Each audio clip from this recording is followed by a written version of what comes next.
Vocês estão acostumados sempre eu a trazer um título de um sistema e a gente aprender um sistema novo, e hoje simplesmente a senhora me coloca a palavra revisão, professora. Tem uma coisa errada. Explica aí o que a senhora está querendo dizer com a palavra revisão no meio da aula. Deixa eu explicar duas coisas para vocês.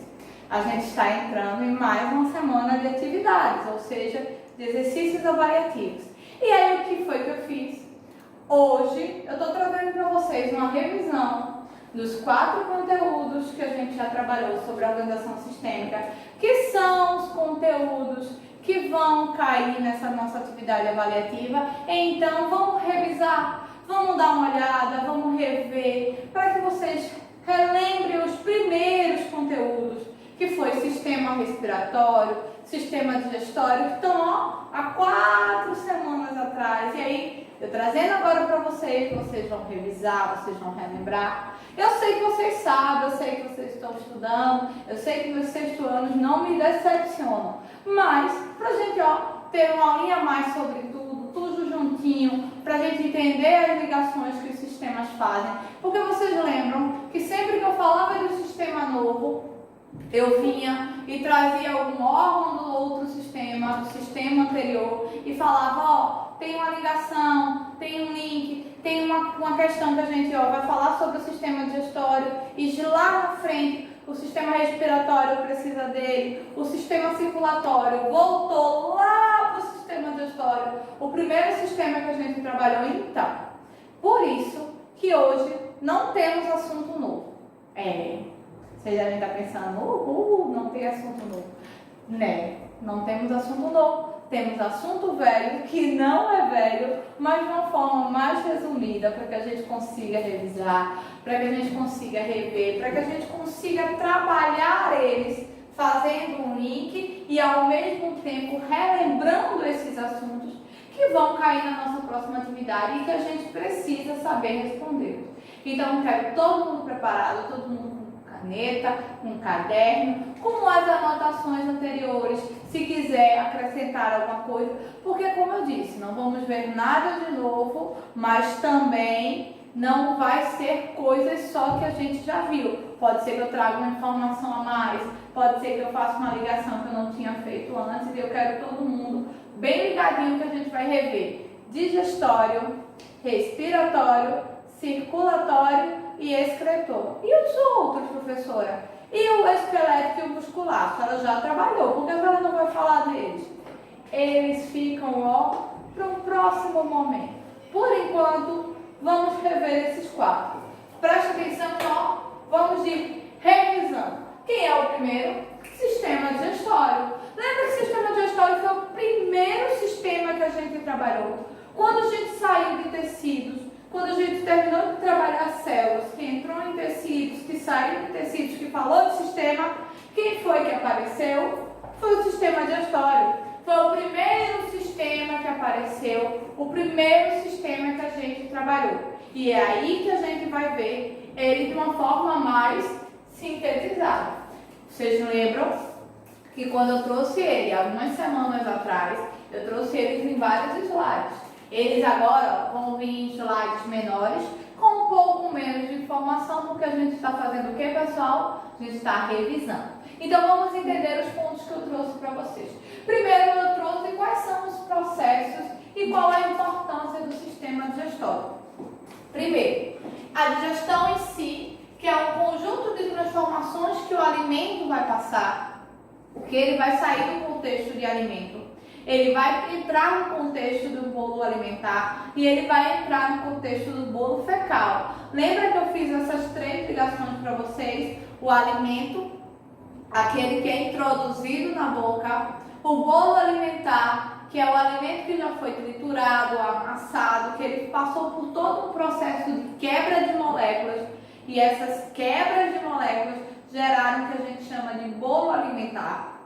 E esse bolo alimentar vai ser onde vai ocorrer a retirada de nutrientes. Toda a retirada de nutrientes que vai acontecer lá no bolo alimentar. E quando ele já está no estágio final do processo de digestão, que ele vai ser transformado no que a gente chama de um bolo fecal. E esse bolo fecal vai ser eliminado. Lembra que a gente viu tudo detalhadamente. Não estou trazendo detalhadamente, eu estou relembrando essas informações. Junto com o processo de digestão, a gente viu que tem um processo de nutrição. Claro, é o mais importante, professora. Eu super lembro isso. Justamente o processo de nutrição da célula, ou seja, os nutrientes que vão ser retirados do bolo alimentar, eles vão ser encaminhados para a célula como forma de nutrientes celulares, ou seja, eles vão nutrir a célula, fazer um processo de nutrição para que esta célula que vai ser nutrida possa executar todos os seus papéis e todo o seu funcionamento no nosso corpo. Trouxemos também, quais são as etapas. Quais são as etapas que envolvem todo o processo digestório ou todo esse processo de digestão? Quais as etapas que fazem isso acontecer? E aí a gente viu que a primeira etapa é o processo de alimentação, ou seja, ingerir o alimento. Este alimento que vai ser ingerido, que vai vir cheio de nutrientes, vai ser associada ao processo de digestão, ou seja, quebra de moléculas, todo esse processo que envolve a quebra de moléculas, a retirada dos nutrientes e a formação daquele bolo que não é o bolo mais alimentar, é aquele bolo que será eliminado. Vimos o processo de assimilação. O que é assimilação? É justamente esses nutrientes que vão ser retirados do alimento. Esses nutrientes que vão ser pegos pelas nossas células, que vão fazer todo o processo de nutrição celular, e aquilo que não serve, ou aqueles alimentos, ou aquele bolo alimentar que não tem mais nenhuma utilidade, ele vai ser levado para o processo de eliminação, ou seja, o processo de defecação, que é quando a gente tem a formação do bolo fecal. Então, só relembrando, só para a gente não esquecer novamente, todo o processo de digestão ou todo o processo do sistema digestório envolve a ingestão do alimento, ou seja, a gente ingerir o alimento, transformar esse alimento num bolo alimentar, este bolo alimentar ser todo retirado os nutrientes que vão ser necessários pela célula e posteriormente ele ser transformado no que a gente chama de um bolo fecal. E este bolo fecal ser eliminado porque não tem mais nenhuma utilidade pela célula ou não tem mais nenhuma utilidade celular e ele automaticamente precisa ser expulso, ele precisa ser eliminado. Trouxe juntamente com a digestão mais um slide muito importante para vocês, que também é extremamente importante vocês lembrarem, que eu bati bastante nessa tecla quando a gente falou, que são os componentes do sistema digestório. Lembra que eu dividi em dois grupos. Os que fazem parte do sistema digestório comum, é o que a gente chama de órgãos principais da digestão, e os que fazem parte do sistema digestório como órgãos que a gente chama de órgãos anexos do processo digestório. E aí, como órgãos principais, a gente tem a boca, que é onde é introduzido o alimento. Nós temos a faringe, que é por onde o alimento vai passar até chegar no esôfago, que nós já vamos ter um bolo alimentar que será encaminhado ao estômago. E aí, lembra que eu falei para vocês do estômago, onde acontece todo o processo de quebra enzimática, ou seja, retirada dos nutrientes. Vai ocorrer toda a retirada dos nutrientes que vão ser utilizados pela nossa célula.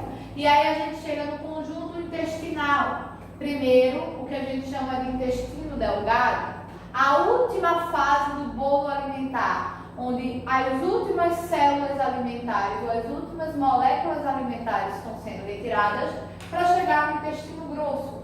E aí vocês lembram, né? Sai de bolo alimentar no intestino delgado, vai chegar em quem?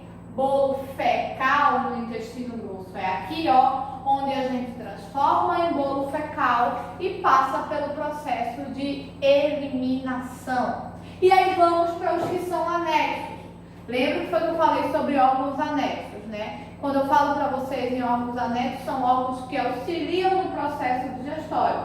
Eles estão presentes na digestão, mas eles não são únicos e exclusivamente da digestão. E aí nós temos os dentes e línguas que estão associados à boca na formação do bolo alimentar.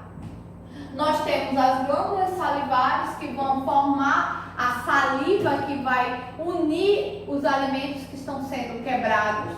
E aí vamos para o que a gente chama de glândulas anexas, pâncreas, fígado e vesícula, que vão fazer a quebra de molécula através das enzimas digestórias.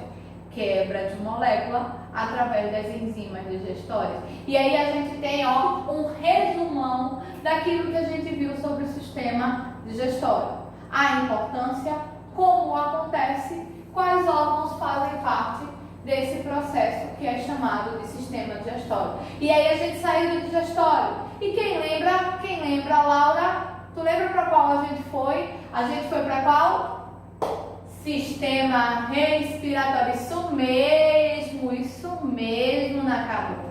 Fomos para o sistema respiratório. Eu falei para vocês que a gente ia para o sistema respiratório por quê? Porque o sistema digestório e o sistema respiratório, eles tinham um órgão em comum. Quem sabe? Vitor, será que tu lembra? Eu acho que lembra. Gilberto? Isso mesmo, a faringe.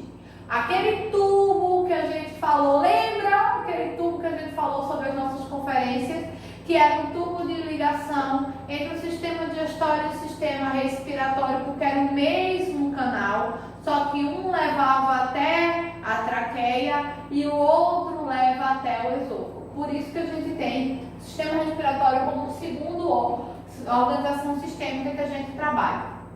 Sistema respiratório, a gente não precisa discutir muito sobre o que é. Todo mundo sabe, eu já disse para vocês e mais. Lembra que eu falei para vocês que vocês eram chique demais? Meus alunos, quando alguém perguntasse qual era a função do sistema respiratório, não ia dizer respirar, porque vocês são muito top, vocês são topados e vocês iriam dizer o quê? A realização de trocas gasosas, isso mesmo. Quando a gente fala em sistema respiratório, a gente não pode esquecer jamais de falar que é um processo de trocas gasosas, ou seja, entrada de oxigênio e saída de gás carbônico. Aonde essas trocas gasosas acontecem? Exato, isso mesmo, nos alvéolos pulmonares, não esqueçam, nos alvéolos pulmonares. Então a gente tem que sempre lembrar que aqui, o sistema respiratório ele tem como um grande processo de trocas gasosas, ou seja, entrada de oxigênio, saída de gás carbônico, através desse processo que ocorre nos alvéolos pulmonares e que vai gerar dois mecanismos. E que mecanismos são esses? São os mecanismos que a gente vai ver agora, no próximo slide. Joga primeiro, pode jogar, mais. Isso. São esses dois mecanismos que a gente tem aqui, um mecanismo de inspiração, ou seja, um mecanismo de absorção do ar e um mecanismo de expiração, que é um mecanismo de saída do ar. O ar que vai entrar com oxigênio e o ar que vai sair com o gás carbônico. E aí aqui, temos todos os movimentos que acontecem durante o processo respiratório, que envolve esse conjunto conhecido como sistema respiratório. A contração dos músculos, porque o ar está entrando, pode fazer em casa, como eu.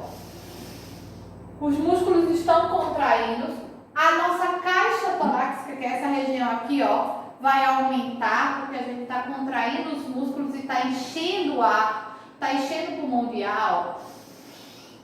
E aí, a diminuição da pressão, ou seja, porque está cheio de ar, então vai diminuir a pressão pulmonar. Isso é o que a gente vai chamar do processo de inspiração, ou seja, a entrada do ar. E em contrapartida, a saída. Qual é? A saída do gás carbônico, ela vai gerar o relaxamento dos nossos músculos, ou seja, aqueles músculos que estavam contraídos, eles vão relaxar a nossa caixa torácica ela vai diminuir seu volume porque ela não vai estar cheia de ar.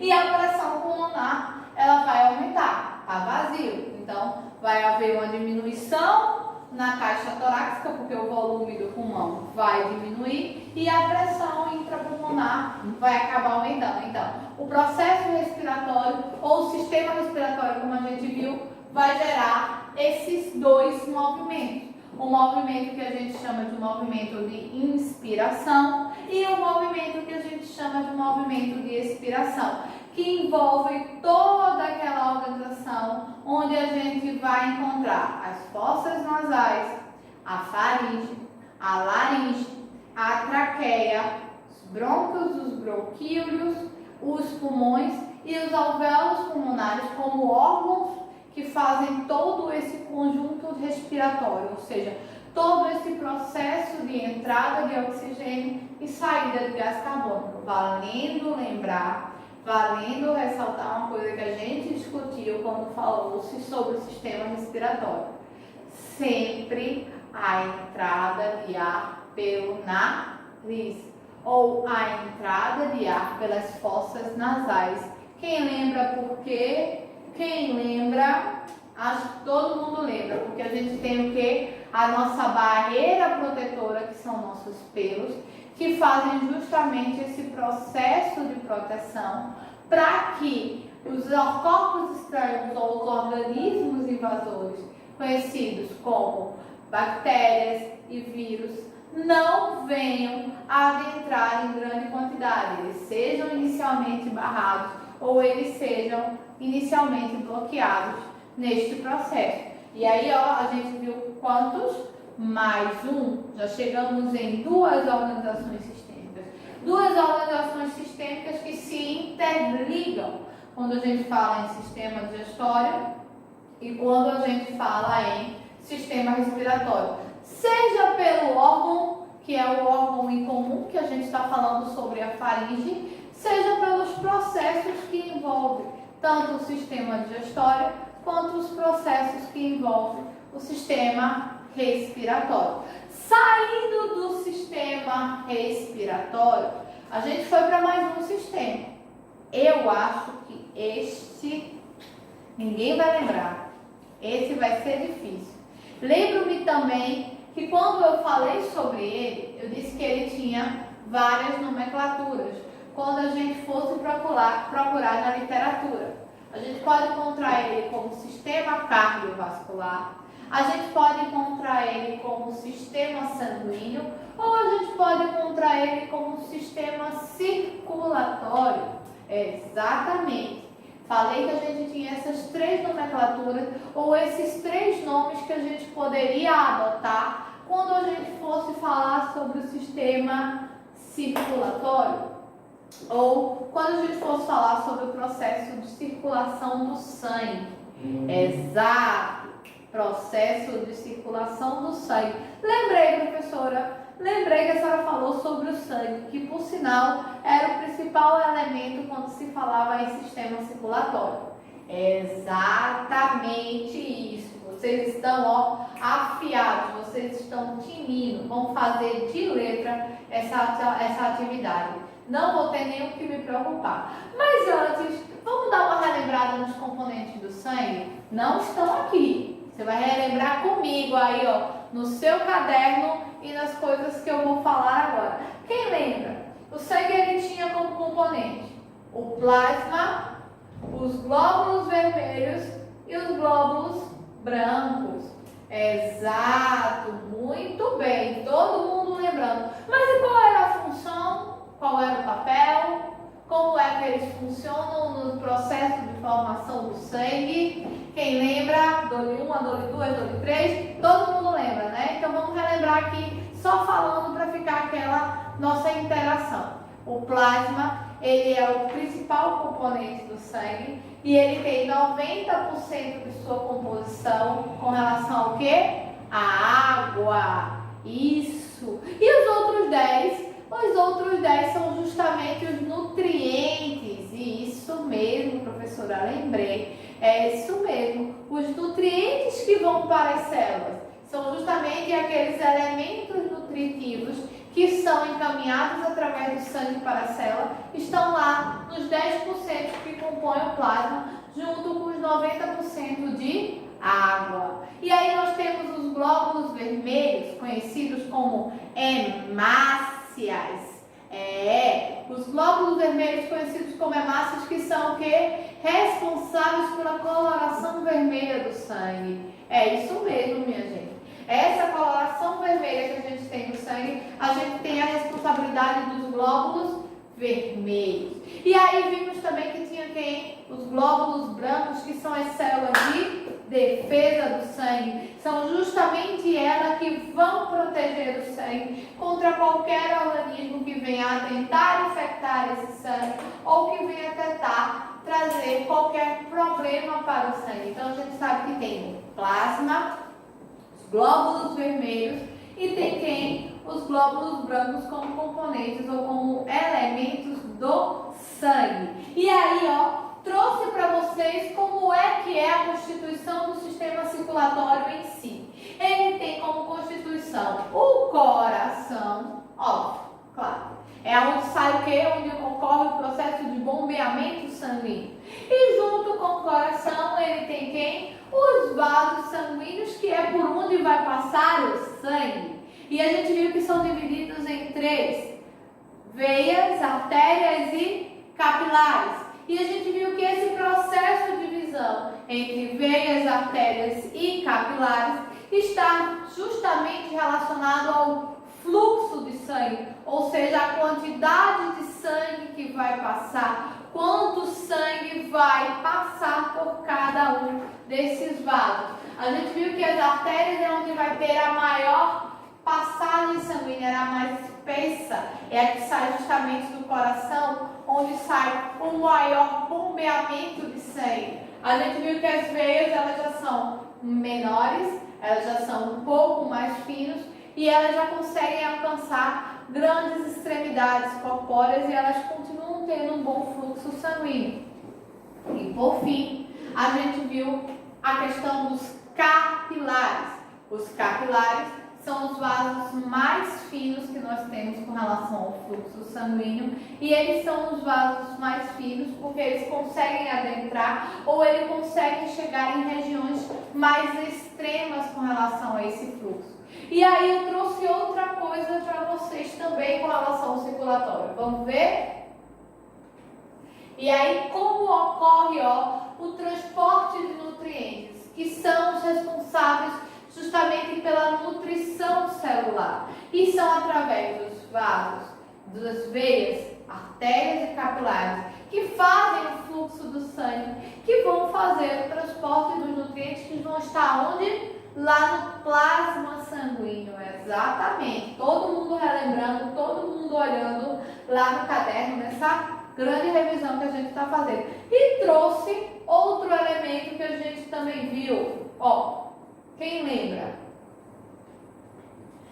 O processo de circulação ou o trajeto. Lembra que eu falei que a gente tinha 2 tipos de circulação? A grande circulação e a pequena circulação, que também eram chamadas de circulação sistêmica ou circulação pulmonar. Lembraram? Muito bem. E aí, que a gente trouxe esse esquema para vocês, A circulação pulmonar, o sangue sai do coração, vai até os pulmões e dos pulmões ele volta para onde?